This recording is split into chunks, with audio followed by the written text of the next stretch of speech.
Եթերում զինուժն է, մենք ամփոփում ենք շաբաթը, բարև ձեզ։ Առաջարկող բանակային թեմաների մասին նախ համառոտ։ Փոփոխություններ քաղաքացիների ծանոթությունների ընթացակարգում զորակոչին եւ վարժական հավաքին վերաբերող դրույթները մեկ տեսանյութում։ Դասակի հրամանատարի առօրյան եւ պատասխանատվությունը հրամանատարական ուղղահայացի առաջին հարթակում։ Զինուժի օբյեկտիվում ավագ լեյտենանտ Հովհաննես Նալբանդյանն է։ 2 տասնամյակ կուրսանտներ կրթելով անդրադարձ Ռազմական ակադեմիայի դասախոս մայոր Թամար Բաղդասարյանի ծառայությանը։ Ռազմական բժիշկների սխրանքն ու նվիրումը բարդագույն վիրահատություն 10 ժամ տևողությամբ եւ առաջադրանքը կատարված է։ Անակնկալ մայրության տոնին ընթառաջ զինվորական մոր եւ զինվոր որդու սպասված հանդիպումը։ Ապրիլից զինապարտ քաղաքացիների ծանոթությունները կատարվում են նոր ընթացակարգով, խոսքը զորակոչի վարժական հավաքի կանչվող անձանց մասին է։ Նրանք այսուհետև կհամարվեն պաշտոնապես ծանոթված, երբ քաղաքացուն ուղղված ծանոթագրի քաղվածքը տեղադրվի հրապարակային ծանոթությունների պաշտոնական azdarar.am կայքում։ Մինչև այդ նույն քաղաքացին կծանոթվի առցանց, ինչպես նաև թղթային տարբերակով։ Մանրամասները ներկայացնում է Տաթևիկ Աբրահամյանը։ Պարտադիր զինվորական ծառայության զորակոչի կամ վարժական հավաքի կանչվող անձինք այսուհետ կհամարվեն պաշտոնապես ծանոթված, երբ քաղաքացուն ուղղված ծանոթագրի քաղվածքը տեղադրվի Հայաստանի Հանրապետության հրապարակային ծանոթությունների պաշտոնական կայքում azdarar.am-ում։ Նախկին կարգավորմամբ քաղաքացին համարվում էր ծանոթված, եթե ծանոթագիրը ստանալու մասին արկա էր ստորագրությամբ հաստատված ստացական։ Քանի որ ծանոթությունների հետ կապված Պաշտպանության նախարարությունը խնդիր ուներ ու շատ դեպքերում քաղաքացիներից էր լսում, որ ծանոթությունը չի հասել, հայփոստից չեն տեղեկացել կամ տանը չեն եղել եւ խնդիրներ կային, այդ իսկ պատճառով որոշ ուսումնասիրություններ իրականացրեցինք եւ եկանք այն եզրահանգման, որ պետք է ծանոթությունների համակարգը փոխել եւ այն դարձնել ավելի արդյունավետ։ Նոր օրենքը սահմանում է նաև հերթականություն։ Նախ ծանոթումը ուղարկվում է քաղաքացու պաշտոնական էլեկտրոնային փոստին։ Ընդ որում, եթե արկա է քաղաքացու համաձայնությունը իրեն ծանոթել բացառապես այդ եղանակով, ապա 5 օր անց վերջինս համարվում է պաշտոնապես ծանոթված, անկախ նրանից արկա է էլեկտրոնային հավաստում, թե ոչ։ Բոլոր չափահաս քաղաքացիները ունեն պաշտոնական էլեկտրոնային փոստ եւ պաշտոնական էլեկտրոնային փոստում զինապարտ քաղաքացին իր վերաբերյալ ծանոթությունը ստանալու համար պետք է մուտք գործի azdarar.am համակարգ խիստ նույնականացման միջոցով, այս պահի դրությամբ խիստ նույնականացումը նշանակում է, որ պետք է ունենա ID card կամ MID էլեկտրոնային ստորագրություն։ Իսկ եթե զինապարտ քաղաքացին պաշտոնական էլեկտրոնային փոստի միջոցով չի ծանոթացել ծանոթմանը, ապա զորակոչի կամ վարժական հավաքի կանչվելու մասին ծանոթվում է թղթային առաքման միջոցով։ Կարևոր է իմանալ, որ օրենքի պահանջով քաղաքացիները հաշվառման վայրը փոխելու դեպքում պարտավոր են հաշվառվել իրենց բնակության հասցեում։ Ծանոթման վերջին եղանակը հրապարակային ծանոթումն է։ Քաղվածքը azdarar.am-ում տեղադրվելուց հետո զորակոչի կամ վարժական հավաքի ենթակա քաղաքացին 10 օր անց համարվում է պաշտոնապես ծանոթված։ Անհատական պաշտոնական փոստի միջոցով, քանի որ ինքը նորույթ է եւ մենք որպես այդպեսին առաջի անգամ ենք կիրառում, նաեւ հնարավորություն կա, որ իրենք եթե մուտք գործեն իրենց պաշտոնական էլեկտրոնային փոստը, այնտեղ հնարավորություն ունեն մուտքագրեն իրենց հեռախոսի համարը կամ իրենց անձնական էլեկտրոնային փոստը, որտեղ որ այդ ծանոթությունները ինքնաշխատ ձևով կտեղափոխվեն իրենց անձնական էլեկտրոնային փոստը։ Համակարգից օգտվելը հեշտ է, բավարար է մուտք գործել հրապարակային ծանոթությունների պաշտոնական կայք azdarar.am ու ծանոթման քաղվածքը փնտրել պետական լիազոր մարմնի կողմից ծանոթությունների բաժնում։ Այսպիսով քաղաքացու պատշաճ ծանոթված լինելը դե յուրե դարձել է անխուսափելի։ Պաշտպանության նախարարությունը քաղաքացիներին հորդորում է ծանոթում ստանալու դեպքում ներկայանալ զինվորական հաշվառման մարմին։ Չներկայանալու դեպքում օրենքը նախատեսում է նաև պատասխանատվության միջոցներ։ Եթե չեն ներկայանում քաղաքացիները, օրենքով ենթարկվելու են պատասխանատվության, այս պայդրությամբ օրենսդրական փոփոխություն կա, որոշ կարգավորումներ է տեղի ունենում, կարծում մոտակա ժամանակը ազգային ժողովում կլինի մեր օրինագիծը, որտեղ ընդհանուր հարցերին պատասխան կտրվի եւ մենք կշարժվենք առաջ։ Իդեպ, անձին բոլոր հնարավոր միջոցներով ծանոթման գործընթացը ենթադրում է ընդամենը 30 օր։ Այս ու նման օրինակ այլ փոփոխությունները բանակային բարեփոխումների մաս են կազմում։ Տաթևիկ Աբրահամյան, Արամ Սիմոնյան, Զինուշ։ Սպաների բնակարանային ապահովման ծրագիր։ 2022 թվականի հուլիսի 1-ից հետո ռազմաուսումնական հաստատություններ ընդունված, ավարտած եւ սպայական ծառայության անցած զինծառայողներին անհատույց օգտագործման իրավունքով հատկացվում են 3 սենյականոց, 75-ից 80 քառակուսի մետր մակերեսով բնակարաններ Երևան քաղաքում։ 20-ամյա պայմանագրի ժամկետը լրանալու դեպքում բնակարանը զինծառայողին փոխանցվում է անհատույց սեփականության իրավունքով։ Դարձիր կադրային զինվորական, կերտելով ապահով ապագա։ Հրամանատարական ուղղահայացը զինվորական ծառայության հիմքն է եւ սա վերաբերում է բանակի բոլոր օղակներին, դասակի հրամանատարից մինչեւ ամենաբարձր պաշտոններ։ Փոքր ստորաբաժանումներից է սկսվում ղեկավարումը եւ սա մասնագիտական առաջնորդական կարողությունների ամրապնդման սկիզբն է։ Ռեպորտաժը դասակի հրամանատարի մասին է։ Տանկային ստորաբաժանումը ղեկավարող ավագ լեյտենանտ իրեն վստահված անձնակազմին պատրաստում է որպես հմուտ մասնագետներ, տանկի հրամանատարներ, նշանառու օպերատորներ, մեխանիկ վարորդներ։ Նաիրա Համբարձումյանն է ներկայացնում ավագ լեյտենանտ Նալբանդյանի ծառայողական առօրյան։ Տանկի մեխանիկ վարորդ Շարքային Մարզյան։ Ես եմ։ Ավագ լեյտենանտ Հովհաննես Նալբանդյանը զինվորականի մասնագիտությունը պահեստազորի սպա հորից է ժառանգել։ Իմ հայրը 30 տարի եւ ավել ծառայել է զինված ուժերում, զբաղեցրել է տարբեր պաշտոններ։ Երբ որ բացում էի պահարանը եւ հայրիկիս այդ շորերը տենում էի կախած այդ մեդալները, որ տենում էի, միշտ իմ հայրիկով հպարտացել եմ ու ուզեցել եմ, որ եկուս մյուս օր իմ երեխաները ինձանով հպարտանա ու ոնց իմ հայրն է իմ համար օրինակ եղել, նույն ձևել ես իմ երեխայի համար օրինակ ծառայեմ։ Զրահապատ մեքենայի շքեղությունն ու մարտավարական հնարավորությունները, խլացնող հռնդյունն ու դաշտում մանևրելու առանձնահատկություններն ինչ խոսք գրավիչ են, բայց միայն զրահամեքենայի խցիկում հայտնվելուց հետո ես հասկանում, որ երկաթե նժույգը կառավարելու համար տքնաջան աշխատանք եւ առանձնահատուկ հմտություններ են պետք։ Չափում եմ տեխնիկայի վաղելիքի քանակը,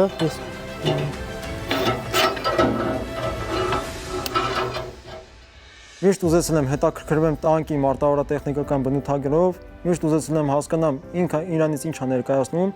ու երբ որ սկսեցի ավելի մանրամասն շփվել տանկի հետ, հասկացա, որ ես երբեք սխալ որոշում չեմ կայացրել։ Տանկի անձնակազմում են հրամանատարը, նշանառու օպերատորն ու մեխանիկ վարորդը։ Նրանք բոլորն են տանկիստ, բայց յուրաքանչյուրն ունի իր հստակ պարտականություններն ու կոչված է հստակ գործողություններ կատարելու։ Տանկային դասակի հրամանատար ավագ լեյտենանտ Նալբանդյանն իր ստորաբաժանման անձնակազմն է ներկայացնում։ Թույլ տվեք ձեզ ներկայացնել տանկի անձնակազմի հետ, տանկի հրամանատար սերժանտ Ներսիսյան։ Ես։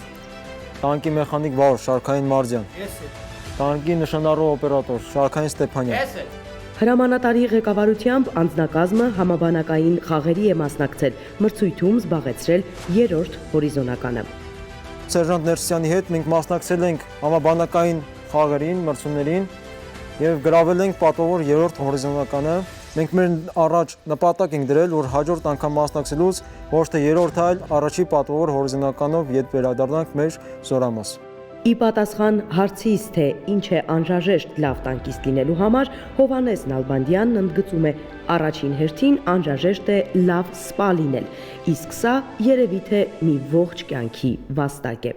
Ինքն իր հոր, իր դասախոսների եւ հրամանատարների օրինակով է համոզվել։ Այսօր իրեն վստահված դասակի հրամանատարի խիստ պատասխանատու եւ զորային ծառայության հիմնաքարը հանդիսացող պաշտոնը Վազգեն Սարգսյանի անվան ռազմական ակադեմիայում ուսումնառության 4 տարիների ընթացքում ստացած գիտելիքների ու զորավարժադաշտերում քրտնաջան անխոնջ աշխատանքի արդյունքն է համարում։ Ինչ-որ զինվորը 2 տարի իր ծառայության ընթացքում գտնվելով զինված ուժերում, ինչ-որ ինքը ապրում է, ինչ-որ ինքը զգում է ծառայության ընթացքում, մենք այդ ամեն ինչը զգացել ենք 4 տարի ու նույն ձևի զինվորի նման 4 տարի ենք ապրել, այդ ծառայությունը այդ ամեն ինչը զգացել, այդ տնից հեռու լինելը, ծնողին կարոտ լինելը, ընկերուհուն կարոտ լինելը։ Ու այդ ժամանակ մենք ավելի լավ ենք հասկանում զինվորի հոգեբանությունը ու ավելի հեշտ է ղեկավարել այդ պարագայում զինվորին։ Իսկ ինչ է անհրաժեշտ դասակի հրամանատարի պաշտոնում հաջողելու եւ ենթակա ստորաբաժանման անձնակազմի հետ արդյունավետ փոխգործակցություն կառուցելու համար։ Ուշադրություն։ Տերում։ Զինվորական ծառայության մեջ դասակի հրամանատար պաշտոնը կարելի ասել զինվորին ամենամոտիկ պաշտոնն է, որպես սպա։ Դու էլ ավելի լավ ես հասկանում զինվորի հոգեբանությունը, զինվորը ինչ է մտածում։ Առաջին հերթին սպան պետք է լինի լավ հոգեբան։ Երկրորդ հերթին պետք է այնպեսի սպա լինի, որ պետք է սպային հարգի զինվորը դիմացի կայնած։ Հովհաննեսը վերջերս է ատեստավորվել, արդյունքից գոհ չէ, պատրաստվում է բարելավել ստացած գնահատականները, վստահեցնում է, որ զինվորականների ատեստավորումն առաջին հերթին կարողությունները բացահայտելու, կատարելագործելու, ունակություններն էլ ավելի բարձր մակարդակի հասցնելու լավ հնարավորություն է, ինչին պետք է վերաբերվել որպես հերթական նպատակ, որին անպայման պետք է հասնել նախ կամքի ուժով եւ տոկունությամբ։ Ես իմ հետ, իմ անձի հետ պայքարում եմ, որպեսզի այդ ատեստավորման բալերը ել ավելի բարձրացնեմ, ու ոչ թե ֆինանսականի հարցն է, այստեղ արդեն առաջին հերթին գալիս, այլ դա սկզբունքի հարց է, որ ես պետք է ինձ հաղթահարեմ, իմ ողջ ուժերս դնեմ եւ ել ավելի բարձր բալերով ատեստավորեմ։ Տանկային դասակի հրամանատար ավագ լեյտենանտ Հովհաննես Նալբանդյանի սկզբունքն է այսպիսին՝ կենսակերպը, որով իբրև հրամանատար փորձում է օրինակ ծառայել առաջին հերթին իր ստորաբաժանման զինծառայողներին։ Նայիրա Համբարձումյան, Հայկ Չիլինգարյան, Զինուժ։ Պաշտպան հայրենյաց ծրագիր, որը շարքային եւ սպայական կազմերին հնարավորություն է տալիս պարտադիր զինվորական ծառայության առաջին 6 ամիսը լրանալուց հետո կառավարության սահմանած կարգով պայմանագրային զինվորական ծառայության անցնել 5 տարի ժամկետով։ Պայմանագրի կնքման օրվանից սկսած բարձր եւ երաշխավորված աշխատավարձ, ատեստավորման եւ մարտական հերթապահություն իրականացնելու դեպքում նաեւ հավելավճարներ։ 5 տարի անց պայմանագրի ժամկետի ավարտին 5 միլիոն դրամ պատվովճար գումարն ազատ տնօրինելու իրավունքով։ Պաշտպան հայրենյաց, պատվաբեր կոչում եւ առաքելություն։ Արեստավարժ եւ բանիմաց սպա դառնալու ճանապարհին մեծ դերակատարում ունի ռազմական ուսումնական հաստատությունը։ Այս առումով Վազգեն Սարգսյանի անվան ռազմական ակադեմիան կարող է լավագույն օրինակը լինել։ Այստեղ կուրսանտներին ուսուցանվող առարկաները բազմազան են, սկսած հանրակրթականից մինչև բուն մասնագիտական, իսկ դասախոսական կազմն էլ միշտ պատրաստական է ու աջակցող։ Հաջորդ տեսանյութը ռազմական ակադեմիայի դասախոսներից մեկի մասին է։ Մայոր Թամար Բաղդասարյանը շուրջ 2 տասնամյակ կուրսանտներին դասավանդում է առաջին բուժօգնություն առարկան եւ մեծ սիրով է կատարում իր աշխատանքը, պատմում է Լաուրա Մամյանը։ Մայոր Թամար Բաղդասարյանը ծառայողական օրը սկսում է վաղ առավոտյան։ Նախքան պարտականությունների կատարմանն անցնելը զբոսնում է վայելում գարնան շունչը։ Թամարը Վազգեն Սարգսյանի անվան ռազմական ակադեմիայի դասախոս է։ Սպա, որը զինված ուժերում անցել է պատասխանատու եւ պատվաբեր ուղի։ Հայրենիքին ծառայությունը եղել է ինքնաբուխ, քանի որ զինծառայողի ընտանիքի անդամ եմ։ Որոշումը երբ որ կայացրեցի դիմել բժշկական համալսարան, հորս խորհրդով ընտրել եմ ռազմաբժշկական ֆակուլտետը։ Ընդունելությունը շատ խիտ էր, դիմորդների թիվը բավական մեծ, եթե հիշողությունս այս պահին չի դավաճանում, մեկ տեղի համար 60 դիմորդ է եղել այն տարին, որ ես եմ դիմել։ Եվ բալերը հավաքվել է այնպես, որ կարողացել եմ ընդունվել ռազմաբժշկական ֆակուլտետ։ 2 երթում եւ 2 առաքելություն միաժամանակ։ Ունենալով ռազմաբժշկի մասնագիտություն, Թամարը որոշեց նվիրվել կուրսանտների պատրաստման գործին, ներդնելով իր փորձն ու գիտելիքները ռազմական կրթության ոլորտում։ Ավարտելուց հետո անմիջապես, քանի որ մենք համարվում ենք պայմանագրային զինծառայողներ եւ պարտավորվում ենք 20 տարի եւ հետագայում ինչպես փորձը ցույց տվեց եւ կյանքը ավել ծառայել հայրենիքին, նշանակվել ենք հրամանով եւ ես եկա եւ իմ կենսագրությունը, աշխատանքային փորձը եւ ծառայությունը սկսեցի ռազմական այն ժամանակ ինստիտուտում։ Մինչ օրս սիրով եւ մեծ պատասխանատվությամբ ծառայում եմ հայրենիքին։ Արդեն 17 տարի տիկին մայորը ոտք է դնում ռազմական ակադեմիա համոզմունքով, որը այստեղ է ձևավորվում զինված ուժերի ներկան եւ ապագան, կրթված ու բանիմաց սպայական անձնակազմը։ Հենց այդ է պատճառը, որ տարիների ընթացքում նրա սերն ու նվիրումը ոչ միայն չեն պակասել, այլև բազմապատկվել են շնորհիվ որդեգրած հստակ բանաձևի։ Ողջույն ձեզ։ Ողջույն տիկին մայոր։ Ազատ նստեք։ Միանշանակ մեծ էնտուզիազմով մտնել դասի եւ հարգանք փոխանցել։ Դրանից հետո դուք կհաջողեք եւ դասը ձեր ուզած ծավալով հասցնել նրանց եւ նրանցից ստանալ պատասխանը, ինչ որ ակնկալում եք։ Թամարը դասավանդում է ռազմական ակադեմիայի առանց բացառության բոլոր կուրսանտներին եւ ունկնդիրներին։ Սովորեցնում է առաջին բուժօգնության հիմունքները, վիրավորի կյանքը փրկելու կարևորագույն քայլերը։ Յուրաքանչյուր ողջ անկախ զբաղեցրած պաշտոնից պետք է կարողանա օգնություն ցուցաբերել զինագիծ ընկերոջը, ինչու՞ չէ նաև ինքնօգնության շրջանակներում հոգ տանել սեփական առողջության մասին։ Կրթությունը ամենահզոր զենքերից է, վստահ է դասախոսը եւ ջանում է անել առավելագույնը կուրսանտներին նպատակասլաց դարձնելու համար։ Մեր ռազմական կրթօջախը դաստիարակելով եւ կրթելով դասակի հրամանատարներ, առաջնային օղակի սպաներ, մեծ ուշադրություն է դարձնում նաեւ նրանց անձնական որակներին, հոգեբանական ընդհանուր վիճակին, մարզական վիճակին, իսկ մենք մեր հերթին դասավանդելով եւ ռազմաբժշկական պատրաստության առարկայի շրջանակներում կարևորում ենք յուրաքանչյուրին իմացությունը, տվյալ պահին լինել տուժածի կողքին եւ արագ գրագետ օգնություն ցուցաբերել։ Տիկին մայորը երջանիկ է կյանքի հենց այս ուղին ընտրելու համար։ Դժվարություններ եղել են չի թաքցնում, բայց ընդգծում է, զինված ուժերում ծառայելը նաև բազում հնարավորություններ է ընձեռում կանանց, ինքնադրսևորվելու եւ խոստումնալից կարիերա ստեղծելու համար։ Զինվորական համազգեստ գրելը կնոջ համար առաջին հերթին պետք է լինի մեծ պատիվ։ Նա պետք է յուրաքանչյուր օր անկախ իր օրվա գրաֆիկից, ծանրաբեռնվածությունից, հույզերից եւ լարվածությունից միշտ հիշի, որ գրում է համազգեստ եւ ներկայացնում է բանակը։ 3 ամբասիր մեդալ, բազմաթիվ շնորհակալագրեր եւ պատվոգրեր, մի շարք վերապատրաստումներ։ Կին զինծառայողն ինքն իր համար նշածող է սահմանել, միշտ ձգտել ավելիին եւ ծառայել Հայաստանի Հանրապետությանը, Հիպոկրատի ու զինվորական երդմանը հավատարիմ։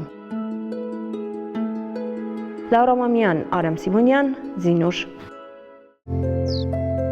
Ես Մարիամն եմ, 20 տարեկան եմ, ասում են, որ համառ եմ, նպատակասլաց, անդրդվելի։ Թեև երիտասարդ եմ, բայց արդեն հասցրել եմ հաջողություններ գրանցել։ Սպորտ, այլ հոբիներ, կրթություն։ Ինձ ընձեռված բոլոր հնարավորություններին արձագանքել եմ վճռականորեն, մտածված եւ կշռադատված։ Ամեն օրը նոր սկիզբ եմ համարել, առավել բարձր նշաձողի հասնելու ձգտումով։ Եվ հիմա, այս պահից, կատարել եմ իմ ամենակարևոր ընտրությունը։ Ես ընտրել եմ կանանց եւ աղջիկների համար ներդրված կամավոր հիմունքներով պարտադիր ժամկետային զինվորական ծառայությունը։ Գիտեմ, որ ծառայելու եմ բացառապես ուսումնական զորամասում։ Կծառայեմ 6 ամիս, կստանամ 1 միլիոն դրամ պատվովճար։ Իսկ հետո 6 ամսյա ծրագրի ավարտից հետո ծառայությունը շարունակելու եմ Պաշտպան հայրենիես ծրագրով։ Ըստ այդմ անցնելով 5 տարի ժամկետով պայմանագրային զինվորական ծառայության։ Սա չափազանց կարևոր է իմ,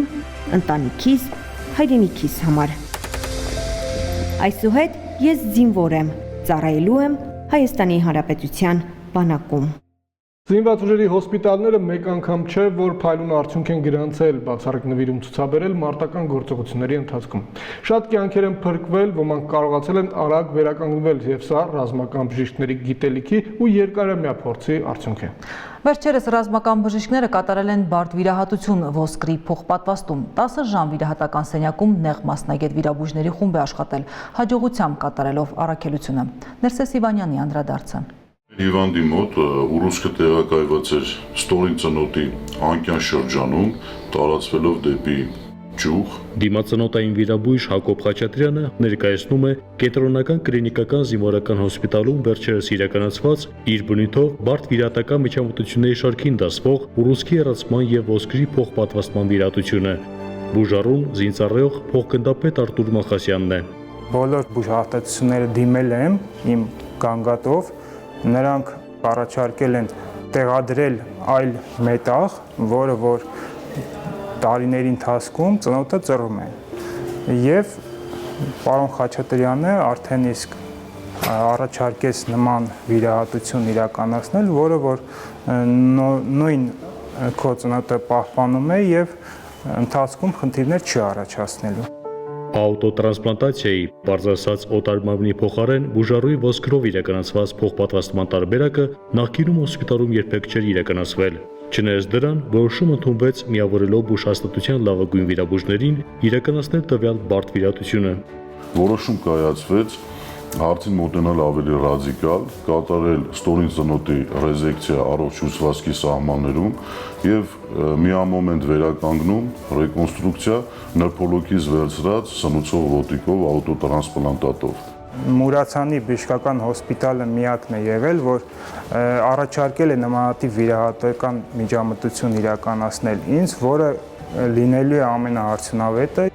Նախքան բուն վիրահատությունը ամիսներ շարունակ անցկացվել է վիրահատության մանրակրկիտ պլանավորում։ Տարբեր հետազոտություններին զուգահեռ պատրաստվել են ակրիլամոդելներ եւ վիրաբուժական նմուշներ։ Դա եւս մի շատ կարևոր փուլ է, որ վիրահատության ընթացքում ժամանակ չեն կորցնում արդեն վերցրած տրանսպլանտատի եւ ձևավորման վրա եւ ֆիքսման տեղերի հետ կապված։ Բավականին երկար նախապատրաստվել ենք, մոտ 2 ամսից ավելի, համ գործիքակազմով, համ տեխնիկական լուծումները միջազգային ստանդարտներին համապատասխան, որ կարողանանք բարձր մակարդակով անցկացնենք տվյալ վիրահատությունը։ Մեկը մյուսին փոխարինելով վիրահատական միջամտությանը հաջորդաբար ներգրավվել են թե դիմացնոտային, այնպես էլ պլաստիկ ռեկոնստրուկտիվ եւ միկրո վիրաբույժները։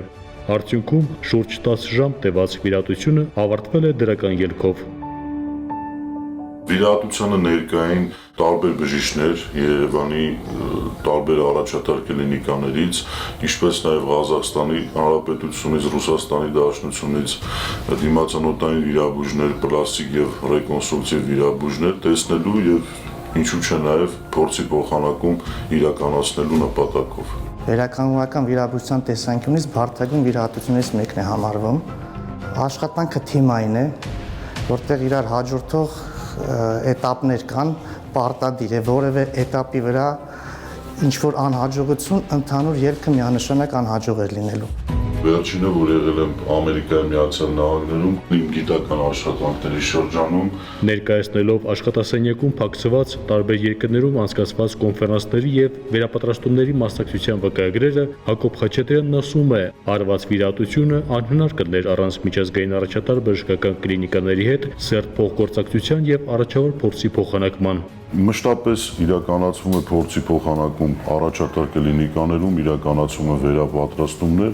եւ այս ամենի նպատակը մեկն է մեր զինծառայողներին, ընտանիքի անդամներին եւ ինչու՞ չէ քաղաքացիներին պատշաճ եւ արդյունավետ բուժօգնություն ապահովելու համար, իսկ մեր զինվորներին ու զինծառայողներին առավել շուտ եւ առողջ վերադարձնել շարք։ Բժշկությունը շատ մեծ տեմպերով է զարգացում ապրում եւ ուղղակի պարտավոր ենք, եթե ուզում ենք միջազգային նորմերին համապատասխան մենք էլ փորձենք նմանատիպ ծավալով վիրահատություններ անել եւ հաջողություն ունենք, դա շատ պարտադիր պայման է, որ մասնակցենք եւ այդ մասնագիտական կոնֆերանսներին եւ վերապատրաստումներին ամբողջ ծավալով փորձում ենք մասնակցել եւ այդ մեր տեսած փորձը բերենք ներդնենք կլինիկային։ Այս լաթը, որ մենք մեր թիմով վերցրել ենք, ինքը համարվում է միկրովիրաբուժական լաթերից ամենաբարդը վերցման տեսանկյունից, որովհետեւ իր անոթային խուրձը տեղակայում է այնքան բարդ է, որ վերցնելուց մենք կողմնորոշվում ենք հիմնվելով մեր գիտելիքների վրա եւ տակտիլ եւ ինչու՞ չէ նաեւ ինտուիտիվ զգացողությունների վրա։ Մի հատ փուլ կա վիրահատության ժամանակ, որ մենք չենք տեսնում կոնկրետ անոթը որտեղ է։ Մենք գիտենք, որ անոթը կա, բայց չենք տեսնում մինչեւ մի որոշակի էտապ։ Հիմի բերելով մտքերը ռազմական բժիշկները ընդգծում են կենտրոնական կլինիկական զինվորական հոսպիտալում իրականացված այսօրինակ բարդ վիրահատությունը ինքնին վկայում է, որ ռազմական բուժծառայությունը այսօր իսկ պատրաստ է զինծառայողներին մատուցելու օտար երկրի առաջատար կլինիկաներում կիրառվող բուժման լավագույն մեթոդները։ Ներկապային կենտրոնական կլինիկական զինվորական հոսպիտալը հագեցած է նորագույն բուժսարքավորումներով, բայց կարևորագույն առավելություն կարամ նշեմ, մեր բժշկական թիմը լավագույն փորձառություն ունեցող բժշկական թիմ է եւ բարձր մակարդակի վրա է մեր բուժանձնակազմի փոխհամագործակցությունը։ Այս վիրահատությունը հաջողությամբ ավարտելու այդ ամենամեծ հենց ցուցանիշն է, որ այստեղ կա բարձր պրոֆեսիոնալիզմով թիմ, որ կարող ենք այստեղ կազմակերպել եւ տեխնիկական առումով եւ գործիքակազմով եւ մասնագետների համալրվածությամբ նման տեսակի բարդագույն վիրահատություններ։ Բուժծառայությունը, մասնավորապես կենտրոնական հոսպիտալը պատրաստ է կատարել իր առջև դրված յուրաքանչյուր խնդիր։ Ներսես Իվանյան, Հայկ Չիլինգարյան, Զինուշ։ Մեր հաջորդ տեսանյութը զինված ուժերում ծառայության արդեն 2 տասնամյակը հատած կին զինծառայողի մասին է։ Արփինե Վարդանյանը Հայաստանի Հանրապետության բանակի իր գործում փորձառու եւ հմուտ զինվորականներից է։ Ամիսներ առաջ էլ Արփինեի որդին է զորակոչվել բանակ, ծառայում է հրետանային ուսումնական զորամասում։ Մայրության տոնին ընդառաջ զինուժը մոր եւ որդու անակնկալ եւ սպասված հանդիպում է կազմակերպել։ Բարև ձեզ, ես Արփինե Վարդանյանն եմ, շատ ուրախ եմ, որ մեր զորամասում եք մասնակցներ ծառայությանը ծանոթացնելու համար։ Արդեն 23 տարի զինված ուժերում եմ։ Ավելի քան 2 տասնամյակ է ինչ Արփինե Վարդանյանը ծառայում է Հայաստանի Հանրապետության բանակում։ Ավելին, ծառայության ողջ ընթացքն անցկացրել է նույն զորամասում։ Տիկին Արփինեն դեռ մանկուց որոշել էր ընտանիքի գործը շարունակել, կրել զինվորականի համազգեստ եւ ծառայել Հայաստանի Հանրապետությանը։ Զինվորական է եղել հայրս, եղբայրս, քույրս եւ իհարկե ես։ Կարծես թե ավանդույթ է դարձել զինվորական դառնալը մեր ընտանիքում։ Արփինեն ծառայում է թիկունքային զորամասերից մեկում, ավտոմատացված կառավարման համակարգերի կենտրոնի տեխնիկ օպերատոր է, վերահսկում է ծառայության էլեկտրոնային փոստի փաստաթղթաշրջանառությունը։ Ինձ համար զորամասը իմ երկրորդ ընտանիքն է։ Անձնակազմի հետ հարաբերությունները շատ ջերմ ու մտերմիկ են, որը որ դարձնում է իմ ծառայությունն ավելի թեթև, ավելի հանգիստ։ Բազմամյա ծառայության փորձ ունեցող կին զինվորականը վստահեցնում է, ծառայությունը որքան պատվաբեր, նույնքան էլ պատասխանատու առաքելություն է։ Անկախ սեռից զինվորականի ճանապարհն անցնելու համար նվիրումը չափազանց կարևոր նշանակություն ունի։ Զինվորականներին տրված է հատուկ ուժ, համբերատարություն եւ սեր իհարկե։ Կարծում եմ, որ տղամարդու կողքին կնոջ ոգևորելը, ոգեշնչելը մեծ դեր ունի, որովհետեւ նրանց աջակցությունն է, որ ցանկացած գործում կարողանում են հաջողություններ ունենալ։ Արփինեի համար բանակային միջավայրը կրկնակի հարազատ է։ Որդին զինվոր է, ամիսներ առաջ է զորակոչվել բանակ եւ ստանձնել հայրենիքի պաշտպանի առաքելությունը։ Իմ որդին կրում է նույն համազգեստը, որ ես հորդորել եմ, որ իր պարտքը կատարի հայրենիքի նկատմամբ, կատարի հրամանատարի հրամանները ճիշտ եւ ժամանակին, հավատարիմ զինվոր լինի իր հայրենիքի համար։ Մայրության եւ գեղեցկության տոնին ընթരാճ որոշեցինք անմոռանալի պահ պարգևել տիկին Արփինեին։ Մեզ հետ բերել ենք նաեւ ձեր որդուն եւ հիմա արդեն կտեսնեք իրեն։ Ոնց շնորհալ նամ ջան։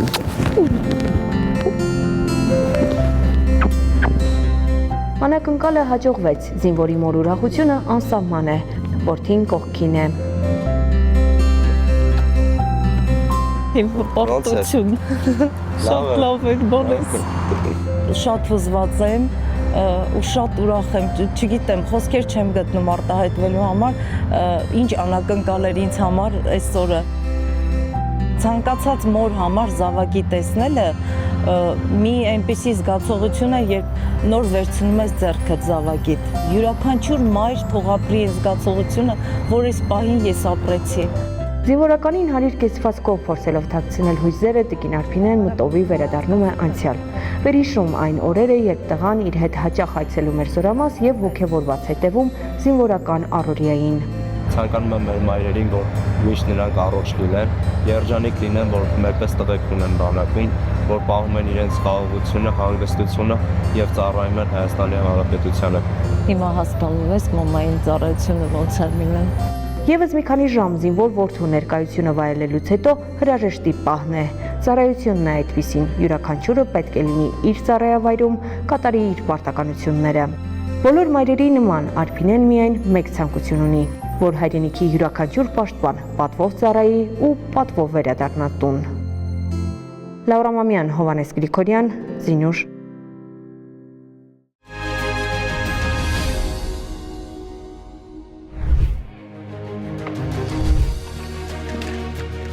Ես ծառայում եմ կանանց հրաձգային գումարտակում եւ ինձ համար մեծ պատիվ է ծառայել Հայաստանի Հանրապետությանը։ Ես ավագ լեյտենանտ Հովանեսյանն եմ, ծառայում եմ բանակային դիրքերում եւ իմ անմիջական մասնակցություն ունեմ հայրենիքի պաշտպանության գործում։ Այստեղ գտնվելը եւ տղաներին հավասար խնդիր կատարելը իսկապես մեծ պատասխանատվություն է ինձ համար։ Պատիվ ունեմ ծառայելու Հայաստանի Հանրապետությանը։ Զինվորական կյանքի դժվարությունները պետք է հաղթահարել պատվով, ունենալ ուժեղ կամք եւ վճռականություն, հաստատուն քայլերով առաջ շարժվելու համար։ Ռազմական ակադեմիա ընդունվելն ու այստեղ սովորելը իմ երազանքն էր եւ առաջին հաստատուն քայլը զինվորական դառնալու ճանապարհին։ Վստահ եմ հաջողելու եմ եւ դրա համար պետք է լավ սովորել։ Կրկնակի երթումը, դժվարություններն ու պատասխանատվությունը հաճախ ավելի գրավիչ են դարձնում ռազմական բժշկի մասնագիտությունը։ Այն համատեղում է հայրենիքն ու կյանքը, ամեն օր մղելով դեպի առաջ, պատվով եւ հպարտությամբ կրելու բժշկի եւ սպայի համազգեստը։ Սիրում եմ ռիսկի դիմել, լինել խորհրդավոր եւ համարտակին որոշումներում, դրա համար էլ այստեղ եմ եւ կրում եմ հետախուզի կոչումը։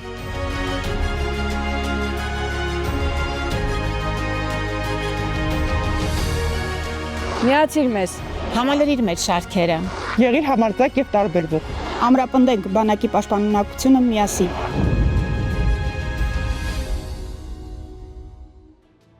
Եթերում զինուժն էր շաբաթվա առանցքային իրադարձություններով։ Հետևեք մեզ նաև վիրտուալ տիրույթում բանակային նորություններին ծանոթանալով առցանց։ Մեր հաջորդ հանդիպումը զինվորական կարգապահությամբ ուղիղ մեկ շաբաթ անց է նույն տեղում նույն ժամին։ Մնացեք խաղաղությամբ։